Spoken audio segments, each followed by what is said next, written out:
لله الحمد لله الحمد لله نحمده ونستعينه ونستغفره ونعوذ بالله من شرور انفسنا ومن سيئات اعمالنا من يهده الله فلا مضل له ومن يضلل فلا هادي له نشهد ان لا اله الا الله وحده لا شريك له ونشهد ان سيدنا محمدا عبده وحبيبه ورسوله اما بعد فيا عباد الله اتقوا الله واطيعوه ان الله مع الذين اتقوا والذين هم محسنون قال الله تعالى في كتابه الكريم أعوذ بالله من الشيطان الرجيم بسم الله الرحمن الرحيم خذ العفو وأمر بالعرف وأعرض عن الجاهلين صدق الله العظيم. Saygılı cemaat, Yüce dinimiz bizlerden affu etmekle ve Allah-u Teala'dan affu dilemekle, bağışlar dilemekle emir buyurmaktadır.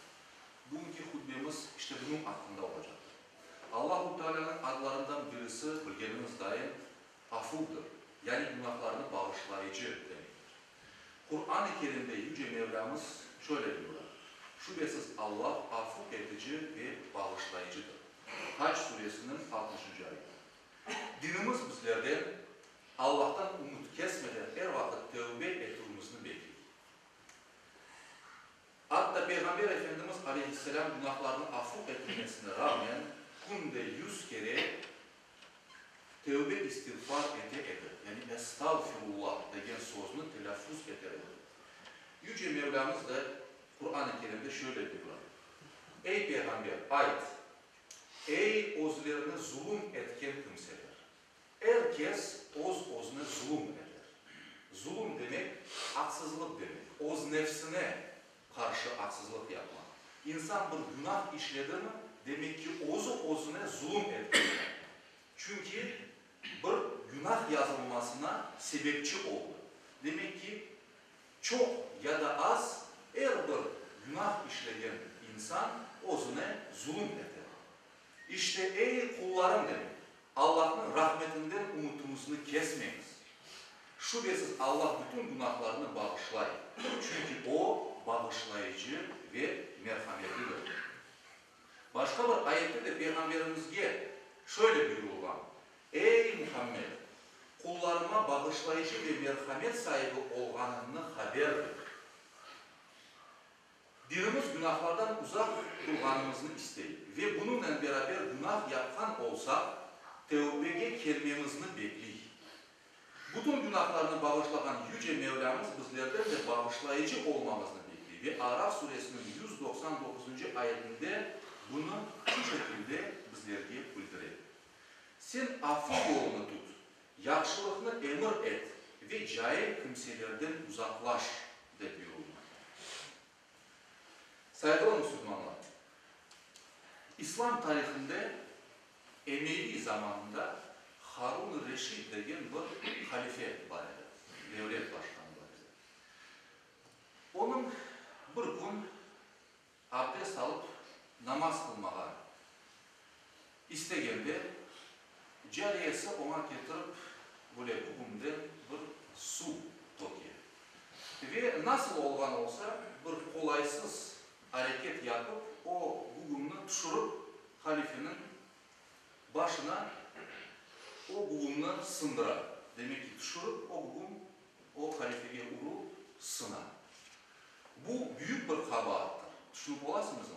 O vakitte bir devlet reisine, bir cariye, bir hizmetçinin böyle bir kolaysız hareket yapması. Halife böyle açulanıp kaşlarını ıstırganı vakit endi hukumunu vereceği anda şu cariye kız bir ayet okuyor. Diyor ki Kâzimînel gayz afîne aninnas vallahu yuhibbul muhsinin. Bu ayet-i kerimede Allah-u Teala takvalı Müslümanlarını vasıflandırarak yani nasıl olmaları gerek olganı hakkında aytıp şöyle devam eder. Kâzimînel gayz. Halife diyor ki kâzimtu gayz. Yani o öyle Müslümanlar ki oz açıklarını yutarlar. Halife de diyor ki açığını yuttum. Kâzimtu gayz. Ve afîne aninnas. Ve insanlarını affu ederler. Afiyatu anki. Yani seni affu ettim diyor halife. Ama ayet bununla bitmiyor. Ayet devam eder. Hızla okuyup Vallahu yuhibbul muhsinin. Allah yaxşılıq yapanlarını sever. Deb ayet kerimede. Halife dedi ki seni azat ettim. Yani sana hürriyetini bağışladım. Bakınız işte Allah'ın sözüne nispeten böyle teslimiyet korsetken yol başçılarımız, büyüklerimiz tarihte olup geçkendir. Ve onların yaşanan bu hikayelerini biz yüzyıllar sonra bile işte hutbelerden böyle anamız ibret olsun diye açıklayırız. Ama demek istediğim şey şu ki afu eticilikini Allah-u Teala emri buyurar ve bir Müslümanda hatırlanğanı vakit o insan hemen o vaziyet ve hareketlerini ne kadar açılı olursa olsun hemen bir çevre düzenliğe koyar. Hürmetli cemaat, alimlerimiz bu ayetten Müslüman şahsiyetinin yetişmesi için 3 temel esasga dikkat etmesi gerek olduğunu bizlerge aytalım. Birincisi, nasıl ki Allah-u Teala bizlerini afu ete ise, günahlarımızı bağışlay ise, biz de insanlara nispeten öyle olmak gerekir. Biz de bağışlayıcı olmak gerekir. Rabbimizden bunu öğrenmek gerekir.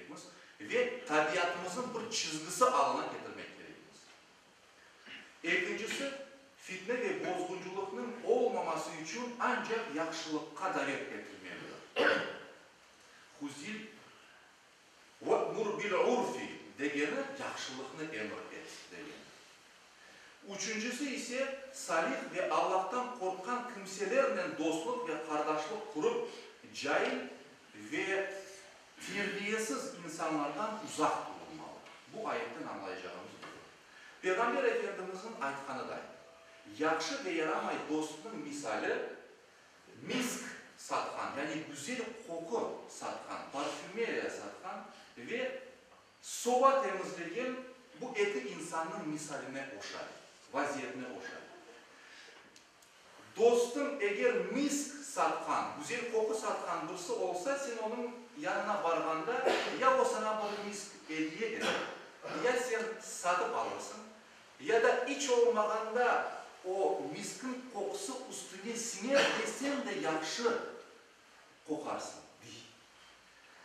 Eğer de böyle soba temizleyen ya da bir demirci der geçiyor bazı vakit hadislerde, böyle bir insanın yanına varsan ya bir ateşçiler urbanı yakar ya da tozlanır ya da hiç olmaganda o yaramay koku senin üstüne siner ve sen de öyle kokarsın. Yani Peygamberimiz demek istiyor ki dostun kim olsa onun yaramay tabiatları var ise o da sana geçer.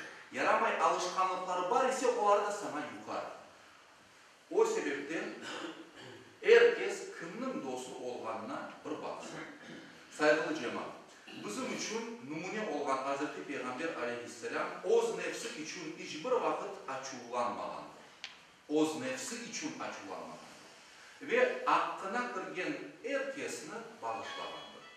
Ama din adına yapılgan haksızlıklarga ya da bir toplumның, cemiyetinin, ümmetinin, halkının hakkına kırılgen olsa ya da menfaatına dokunulgan bir hareket olgan olsa buna da Peygamberimiz göz kapatmagandır ve en yaxşı şekilde düzeltmeye tırışkandır.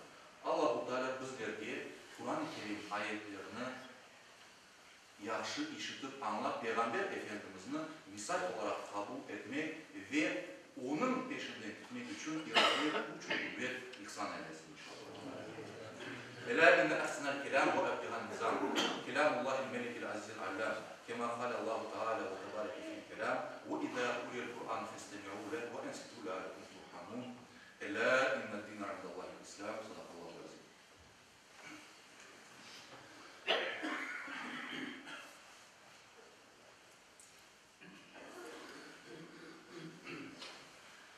Elhamdülillahi hamdel kâmilîne ve salâtu ve selâmu ala Resulina Muhammedin ve ala alihi ve sahbihi ecmaîn.